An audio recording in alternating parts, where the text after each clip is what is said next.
एक दो एग्जाम्पल देखते हैं because of time varying magnetic field.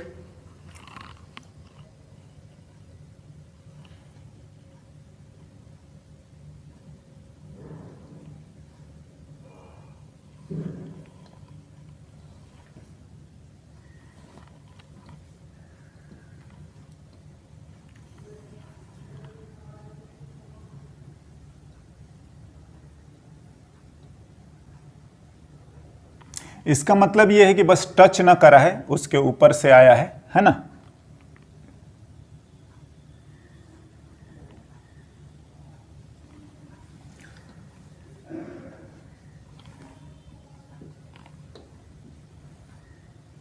है ना। चलिए एक्स वाई और जेड भी लिख लेते हैं।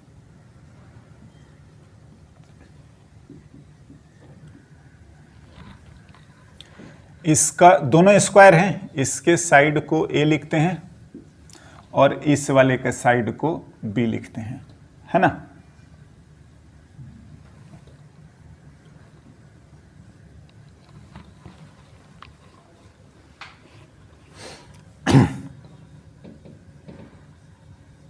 In the given figure, magnetic field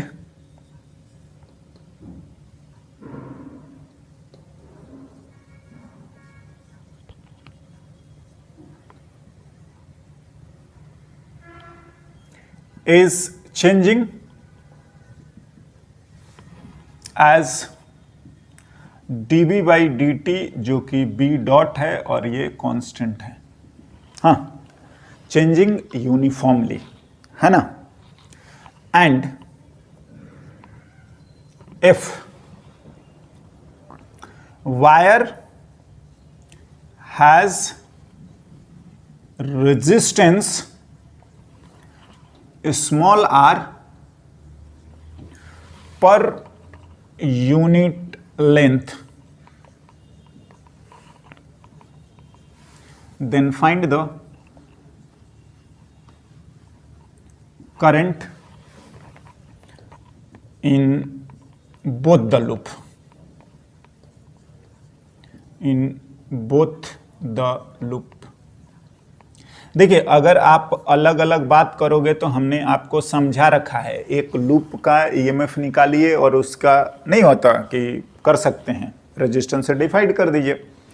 अब इसका थोड़ा सा हम लोग देखते हैं कि क्या क्या हो सकता है। चलिए, पहला बात, इंड्यूस्ड ईएमएफ अगर हम लोग लिखेंगे तो वो of course minus D phi by D t आ रहा है, और अगर आप इसकी बात करोगे तो वो आ जाएगा माइनस, हाँ जी, बी ए और कॉस जीरो ही है, फिलहाल नहीं है। मैग्नेटिक फील्ड और एरिया वेक्टर दोनों एक ही डायरेक्शन में, या एरिया के परपेंडिकुलर ही मैग्नेटिक फील्ड है। एनीवे, तो हम यहां से दिस इंप्लाइज की ई लिख सकते हैं, माइनस मैग्नीट्यूड हटाओ, वो उसका डायरेक्शन हम लोग लिख लेंगे a into D B by D T, that is की a इंटू बी डॉट। समझ रहे हैं। अब देखिए, अगर आप इस लूप का बात करेंगे, हाँ जी, तो इस लूप का जब बात करिएगा तो इसमें मैग्नेटिक फील्ड अंदर अंदर जो है बढ़ता जा रहा है, बढ़ता जा रहा है। तो इंड्यूस्ड ईएमएफ ऐसा रहेगा कि वो बढ़ने ना दे। तो इसमें अगर अंदर ही अंदर बढ़ता जा रहा है तो इसका जब ईएमएफ इंड्यूस्ड होगा तो वो इस डायरेक्शन में होना चाहिए। चलिए हम इसको E1 मानते हैं। सिमिलरली अगर इसका बात करोगे तो इसका भी जो लूप है, हाँ, तो ये इस लूप में भी अंदर ही अंदर बढ़ता जा रहा है, तो इसका भी यही हल होना चाहिए, और ये आपका आ जाएगा E2। बिल्कुल ना। तो अगर आप बात करेंगे कि इसका करंट जो है I1 और इसका करंट जो है I2, तो थोड़ा ध्यान दीजिए, अगर आप इसको लिखेंगे इस तरीके से कि, लिखता हूं मैं, फॉर लूप PQRS। हाँ जी, E1 की value no doubt A1 into dB/dt है, और ये आपका A1 A² इंटू जो भी है, चलिए E1 मानते हैं, बी डॉट दिया है, एंड I1 E1/R1, और R1 की जो वैल्यू लिखोगे, R1 आ जाएगा R इंटू 4 टाइम्स A, है ना। अरे A जो दिया हो पर यूनिट लेंथ दिया है, तो इसका टोटल लेंथ 4A है, इतना हो गया R1। ध्यान दीजिए, क्या ये I1 आपका जो आ रहा है वो ये आ रहा है, देख लीजिए, हाँ जी, और इसका जो I2 आ रहा है वो ये आ रहा है, तो ये दोनों तो क्लैश कर रहे हैं, नहीं है। इस लूप में बोल रहा है कि ऐसे चलना चाहिए, और इस लूप में बोल रहा है कि ऐसे चलना चाहिए। सिमिलरली अगर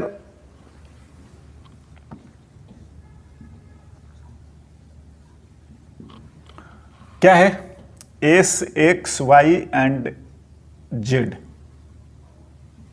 हाँ, तो E2 लिखोगे तो ऑफकोर्स A2 dB/dt, एंड ये आ जाएगा आपका B² इंटू बी डॉट, है ना। दिया हुआ है कि dB/dt जो है वो डॉट लिखने का भी एक क्या बोलोगे तरीका है, डॉट लिखना टाइम वायरिंग चीज़ों को, है ना। एंड यहां से अगर I2 लिखोगे तो वो E2/R2 आ जाएगा। देखिए, हमें ना ऐसा नहीं करना चाहिए, ऐसा नहीं, क्या करना चाहिए, इसके अलावा, हाँ, एंड दिस इंप्लाइज कि अगर I की बात करोगे तो देख लो, जो भी आपका बड़ा होगा उसके अकॉर्डिंग चल जाएगा। I जो जाएगा I1 माइनस I2, जो भी रहेगा लिख सकते हैं, ये नहीं। इट्स बेटर कि हम ऐसे लिखेंगे, क्या, देखिए ये पूरा नेटवर्क जो है एक ही वायर है, आप देख लीजिए। इसके अलावा ये भी सही आएगा, लेकिन मैं बोलूंगा ना कि आप इसको ऐसे न करके आप इस तरीके से लिख लीजिएगा। क्या, ईएमएफ देखो, ईएमएफ जो है E1 बड़ा होगा E2, तो ये I जो लिखोगे आप ये लिख लेना, E1 minus E2 by total resistance तो सीरीज में है, यस, ये लिखना चाहिए। E1 लिखेंगे तो हमारा आ रहा है A², ये आ रहा है B² इंटू dB/dt, हाँ जी।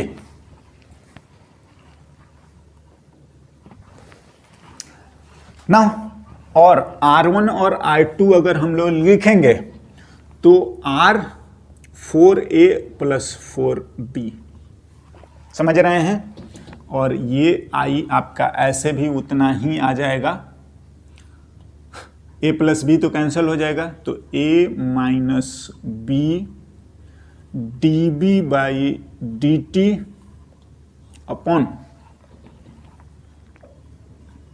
हाँ जी, upon 4R, this is the thing, okay.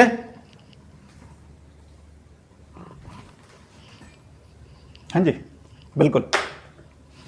Now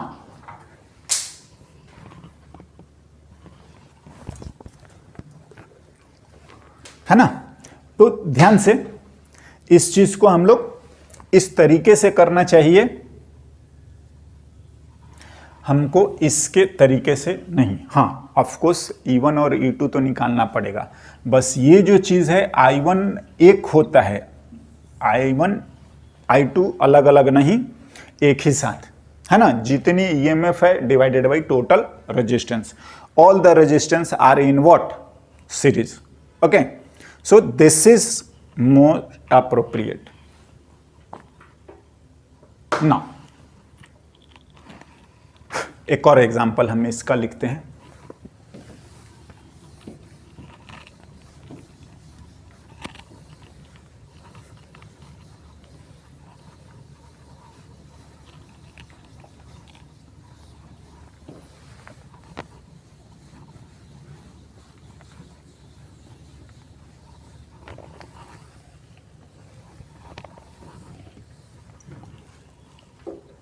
हाँ जी,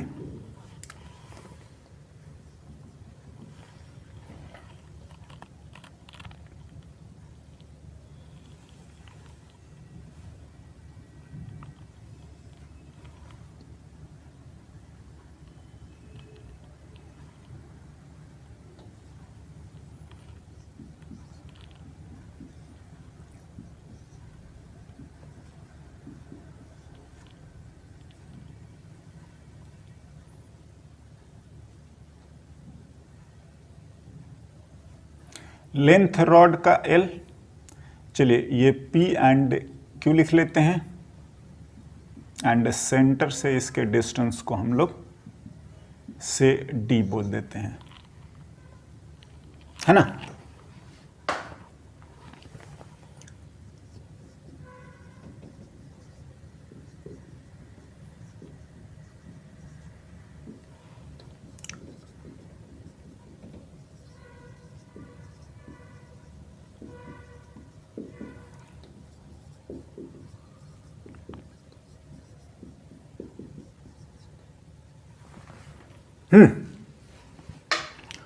In the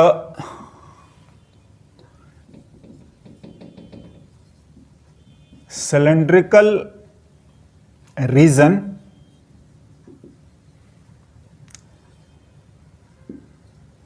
given in figure, हाँ जी, then find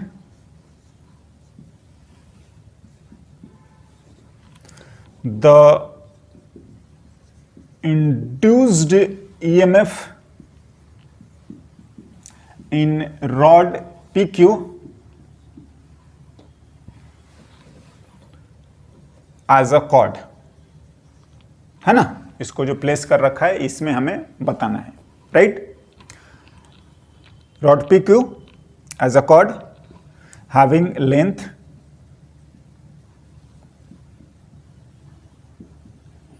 L,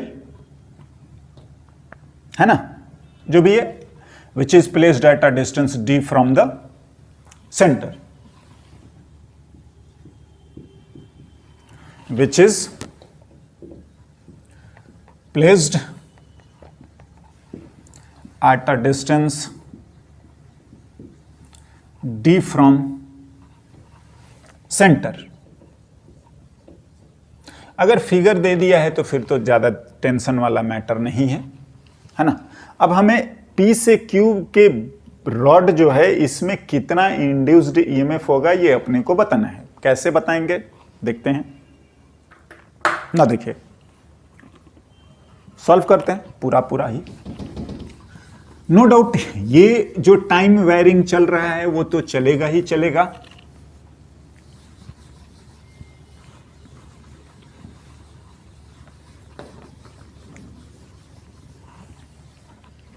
यस।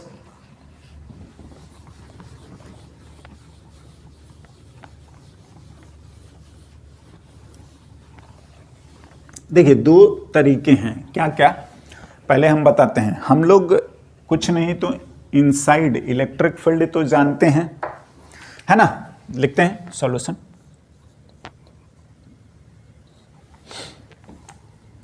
ये आएगा माइनस में ई डॉट डी एल भी होता है और minus D phi by D T जो आ रहा है। हाँ, इनसाइड में अगर हम लोग बात करें, सॉरी इन, जब आर छोटा है आर से, तो ये आ जाएगा आपका R by two D B by D T. I hope ध्यान होना चाहिए या पता होना चाहिए, जस्ट हमने अभी थोड़ी देर पहले ही इस चीज को लिखा भी था, है ना। तो अगर हम इसको यूज करते हैं, है ना, एट अ डिस्टेंस आर, तो देखिए क्या है, डायग्राम इसको एक बार ड्रॉ करते हैं। देखिए ये हमारा रॉड है, हाँ जी, ये सेंटर है। चलिए इसको अगर M मान ले तो ये D है और हम ऐसा लिखते हैं, ये at a distance R electric field आप जानते हैं कि इसके क्या आएगा, परपेंडिकुलर। बिल्कुल, हाँ जी, इलेक्ट्रिक फील्ड परपेंडिकुलर। क्यों?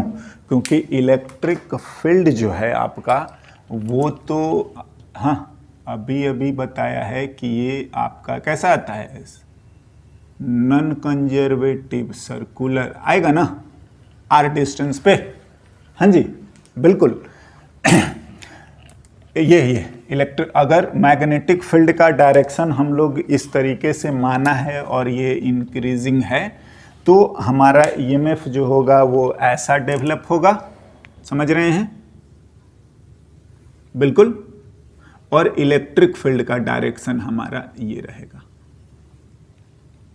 हाँ जी, ये इलेक्ट्रिक फील्ड।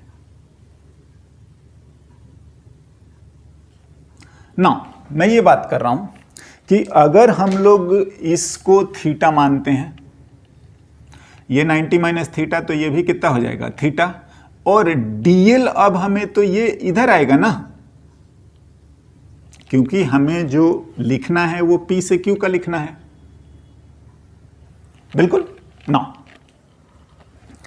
दिस इंप्लाइज कि EPQ अगर हम लोग लिखेंगे तो वो E डॉट DL हम लोग लिखते हैं। हाँ जी बिल्कुल, माइनस ऐसे लिखेंगे। और इस चीज को चलिए हम इसका मैग्नीट्यूड ही लिखते हैं, बाद बाकी डायरेक्शन वाला मैटर हम समझ जाएंगे कि किधर कौन पॉजिटिव होगा कौन नेगेटिव होगा, वो देखते हैं। तो एनीवे मैं लिखूंगा कि ये आ जाएगा हमारा E DL and cos theta. हाँ जी, E और DL के बीच का एंगल जो लिखना है वो लिखेंगे, इलेक्ट्रिक फील्ड और ये DL। हाँ, तो ये आ गया। अब अगर आप बात करोगे तो ये आ जाएगा R/2, हाँ, dB/dt कॉस थीटा DL तो ये है। बिल्कुल ना, करिए। R और ये क्या है, अगर मैं कॉस थीटा लिखता हूं तो वो D/R आएगा, तो मेरे को R को हटा देना चाहिए, है ना, हटा देते हैं। तो ये आ जाएगा R की वैल्यू D/cos थीटा। dB/dt आपका कांस्टेंट है बाहर, 1/2 भी कांस्टेंट है बाहर। R की वैल्यू आ गया D/cos theta into cos theta into DL।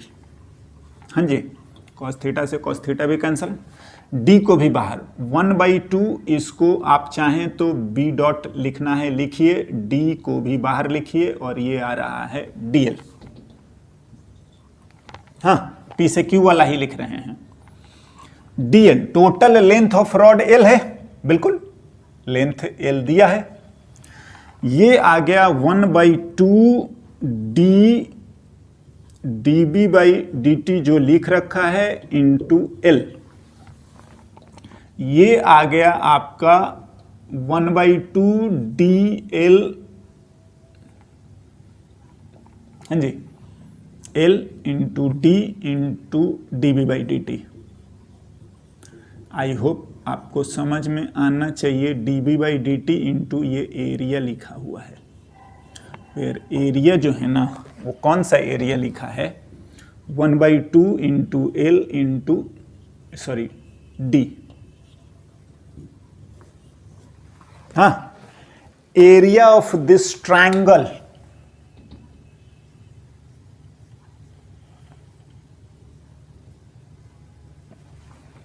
Yes. और ये जो है एरिया ऑफ ट्रायंगल कौन सा, OPQ, area of triangle OPQ।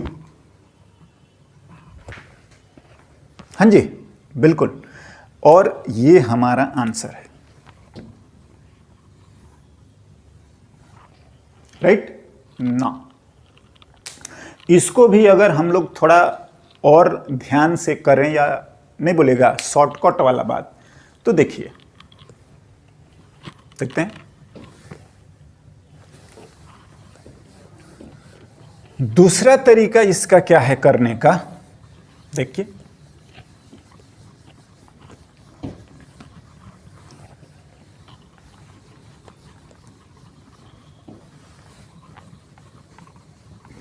है ना, this is the most general way, E.dl integrate करा और हो गया। मैं ये बोलना चाह रहा हूं कि इसको अगर हम लोग शॉर्टकट यूज करें ना तो ये इस तरीके से लिखा जा सकता है, देखिए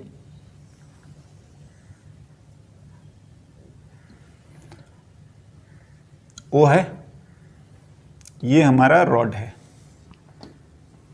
जो भी है P से Q। ना मैं एक काम करता हूं, इसको ज्वाइन कर देता हूं, है ना, ये लेंथ L दिया है और ये आपको दिया ही हुआ है कि D है। हाँ, तो अब आप इसको थोड़ा ध्यान दीजिए, यहां पर भी मैग्नेटिक फील्ड है, बिल्कुल है ना। देखो क्या है,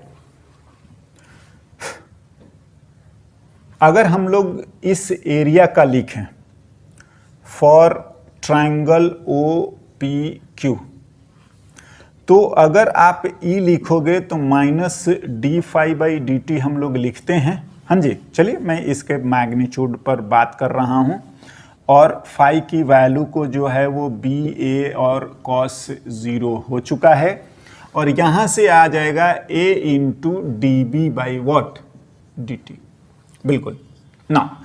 ये एरिया जो है वो एरिया ऑफ ट्रायंगल ही होगा। हाँ, तो ये जो EMF आ रहा है ये आपका आ जाएगा कौन कौन सा, देखिए एक तो आएगा O से P, P से Q और Q से O। ये जो आ रहा है E.dl O से P, हाँ, फिर आपका आ जाएगा E.dl P से Q, बिल्कुल P से Q, और टोटल मिला देंगे तो ये क्लोज लूप बन जाएगा ना, Q से O E.dl होना चाहिए। अब देखिए क्या है कि ये दोनों के दोनों आएंगे 0, ये भी आएगा क्या 0। क्यों ऐसा हो रहा है देख लीजिए, क्योंकि E जो है, हाँ जी, along या E को लिखें is circular which is perpendicular to किसके, yes, radius OP as well as क्या OQ।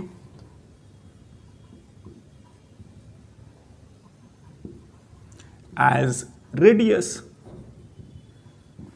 हाँ जी, तो ये नहीं है, इलेक्ट्रिक फील्ड जो है वो इसके भी परपेंडिकुलर आएगा और इसके भी परपेंडिकुलर आएगा। ऑफ कोर्स रेडियस के ये परपेंडिकुलर आने हैं, ऑफ कोर्स रेडियस के ये परपेंडिकुलर आने हैं, हाँ जी। तो इसका तो इंड्यूस्ड EMF क्या हो गया, दोनों का 0। तो जो आ रहा है वो यही आ रहा है, समझ रहे हैं। एंड दिस इंप्लाइज कि EPQ ही आपका EOPQ है और वो आ गया एरिया इंटू dB/dt। ये एरिया उसी का ट्रायंगल का है, हाफ इंटू जो भी है base into height into dB/dt। And I hope कि ये थोड़ा ज़्यादा सिंपल है और फास्ट है, राइट, है ना। तो इस तरीके से हम लोग कर सकते हैं, ओके। नाउ ये हमारा कुछ डिफरेंट सिचुएशन है और हमने डिस्कस करा। देखिए EMF में आपका B, A और थीटा 3 टर्म आते हैं, इसमें से B चेंज होना अभी हमने पढ़ा, एरिया का चेंज होना भी हमने पढ़ा है और थीटा का चेंज होना भी पढ़ा है। तीनों टर्म को चेंज करके 3 डिफरेंट सिचुएशन हैं एंड आप इसको कर सकते हैं, ओके। नाउ नेक्स्ट हम लोग आते हैं सेल्फ इंडक्टेंस, है ना।